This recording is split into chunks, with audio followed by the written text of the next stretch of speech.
Tapos, hihinto na naman. Yung sumali, hindi yung problema. Nihihila po dito, ano? So, ngayon, ito yung unang bubuksan ko. Yan, no? May isang tornilyo pala doon. Nakalas ko na. Tapos, may buksan ko yung ilaw. Yun.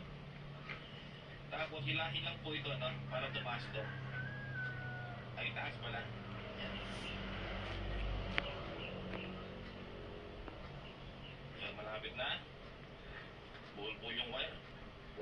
Ang punyat ng wire niya, no? Siguro matagal na nakabilad to.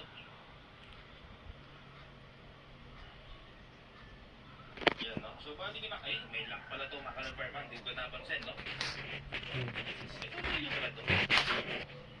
Yan, no? Original po ito kasi may tornilyo dito, no? Kadalasan, walang ganito eh. Walang lock. Yan, no? May metal lock siya, no? Original to, maka-repairman, no? Jack pa tayo dito. Ayan.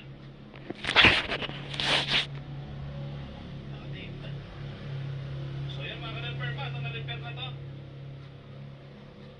Na-repair na. May electrical tape, oh.